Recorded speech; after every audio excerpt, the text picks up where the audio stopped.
Hey, go. Welcome back to the Tracy Take. Today, Ryan and I will be breaking down the Minnesota Vikings and Baltimore Ravens game and discussing really all the scenarios that Baltimore can go through. And same with Minnesota, even though Minnesota is much simpler now.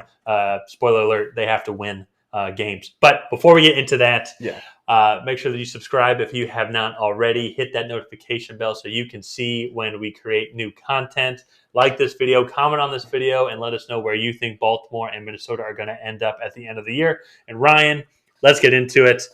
I can't believe 2 weeks Let's do it. ago we were talking about how the Cincinnati Bengals were clear-cut favorites the way that they played against Baltimore. And now, 2 weeks later, Cincinnati is on the outside looking in at the wild card picture. Baltimore is on the top with another close overtime victory win. A game that they, Mhm. once again, I don't think they should have won. They played a really good team in Minnesota. But Baltimore's on top. Mhm. And if the way things are looking, well, we're recording right now during Sunday Night Football. If Tennessee stops getting pick sixes, Tennessee was expecting to lose, would go to 6-3, and Baltimore would be the number one seed right now in the AFC playoff, which is Yeah. a huge, crazy shit show right now. Pardon my French. But this Yeah. game, I think this was a great Well, game. I think this is first of all, another kind of classic oh, game. Oh, go ahead. I was going to say, so the first thing that I would like to say, I would just like to send out my condolences to all Minnesota Vikings fans. You guys have been royally screwed over, I guess, by one possession games. I don't know if they have won a single one possession game this year. And I think all of their losses have been by one possession. Uh, It is kind of insane, I think. they Like have how many they of have these games that two. we've talked about where the Vikings lose by a last second field goal.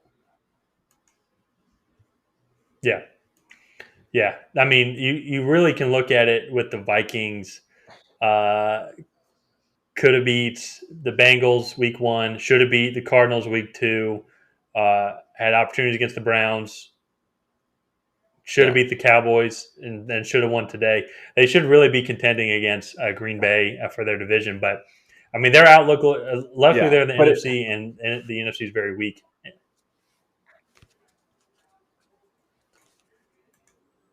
but I was just gonna say, like they, I always joke that New England is 2 plays away from being 4-2, or now what would be 7-2. Uh, but Mm-hmm. Minnesota is the same. I mean, they really are 3 field goals away from being like the 3 seed in the NFC right now. Yeah, yeah. Well, and as I was saying, luckily the NFC is very weak, and all they just need to do is win. They've got a couple easy games. No, not easy, but winnable games against the Lions and the Bears coming up. They play the 49ers, which is a playoff team. So, I mean, maybe they can squeak out some wins and try and get up to 9 wins, but it's looking tough.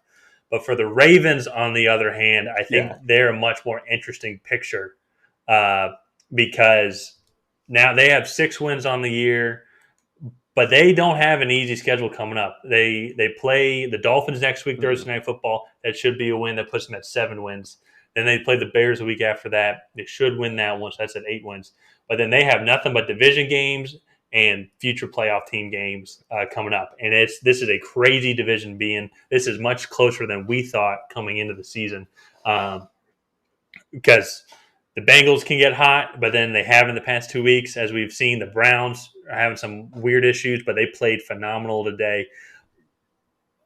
What is your overall take on the Ravens and how they've been playing, and where do you think that they're going to end up at the end of the year?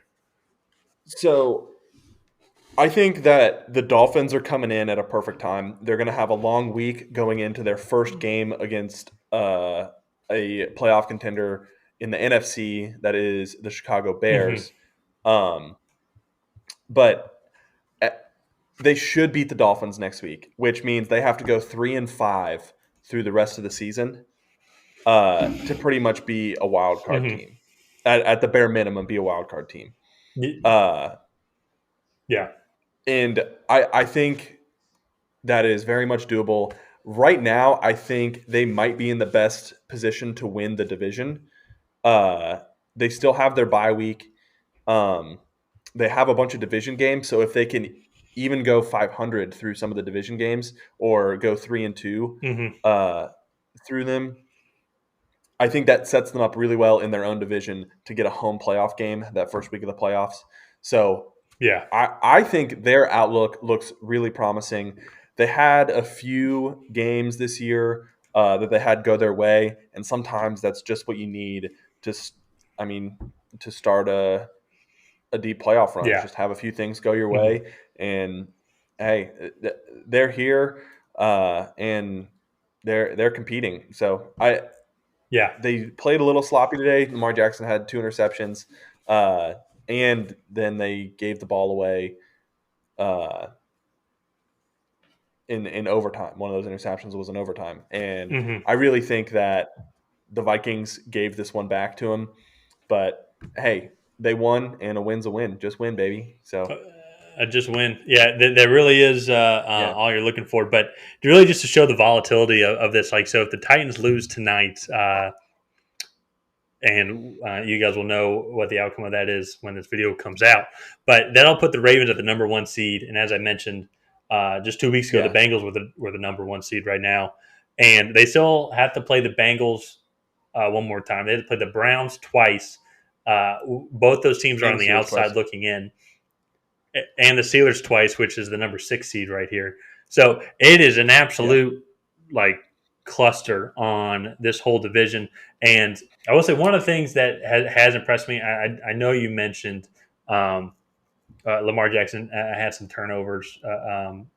One costly in overtime, but one of the things I look, they're eighth overall right now in passing offense. Something that I was yeah, um, not as high on coming in. We knew that they could run the ball, and that all being said, the fact that they're seventh overall in running, with how many running back injuries that they've had this yeah, entire year. Like I'm watching the game in overtime, and Devontae Freeman is still like the offensive line is giving him holes, and he's chugging on through. Le'Veon Bell coming in, chugging on through. It's there. They kind of have this.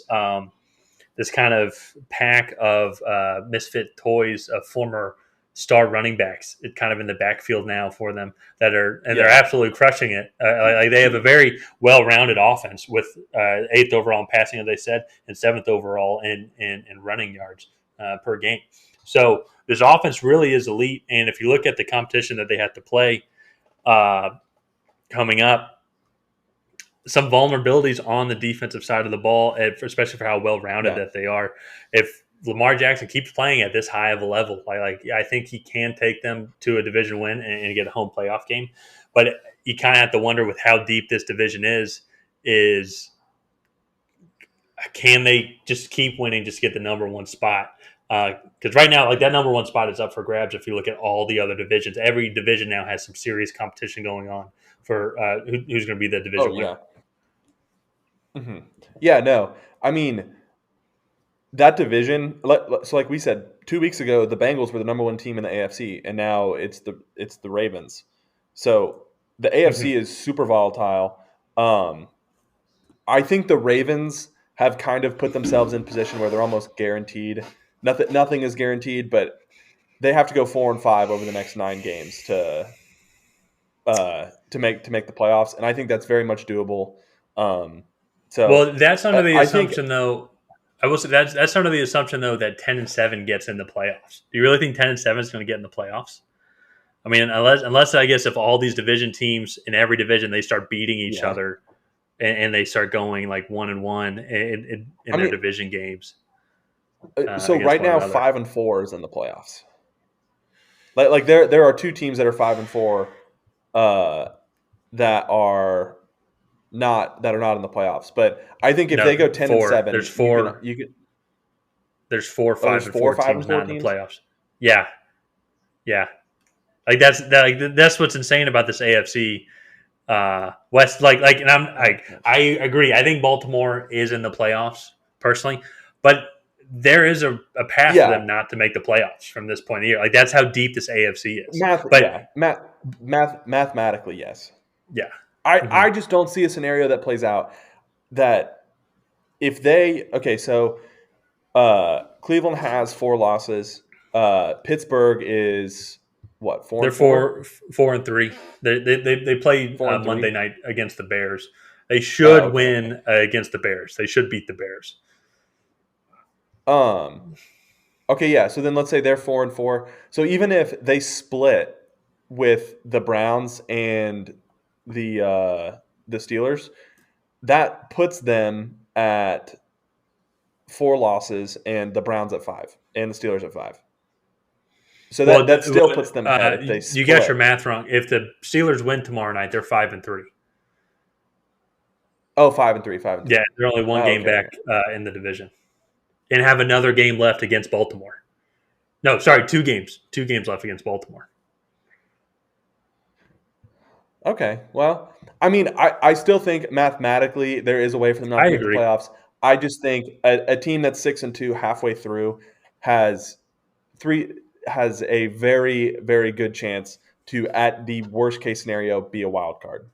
Hmm. Hmm. Yeah, I think so. And I think, as you said earlier, they're lucky. Oh, it's a lucky time for them to play Miami now because then you have a long week to then play the Bears, another team that they should win. And if all goes to plan, Yeah. that would put them at that 8-win mark. And I think you're right. I think Hmm. they can win a couple games down the road over the next couple weeks just to Yeah. get into the playoffs. But they're Yeah. obviously looking And at again, winning the this is division barring and getting anything. home field advantage. Yeah, and this is barring anything drastic injury wise that I just think Mm. like would end any Oh, of team course. season. And so Yeah. like obviously if Lamar Jackson goes down, their chances are they go Yeah. from I don't know. being I really like good Tyler to Huntley. almost zero. Yeah. I like Tyler Huntley So, as a backup quarterback. I'm not going to put my playoff hopes and oh, dreams on him though. I agree completely. Yeah, but yeah. But anyways, I think that's going to do it for this episode of the Tracy Take. If you have not already, please go ahead and like and subscribe and hit that bell notification so we can send you a notification every single time we post a video. Leave a comment down below on who you think are going to be in the AFC wildcard slots this year, and we will see you guys next time.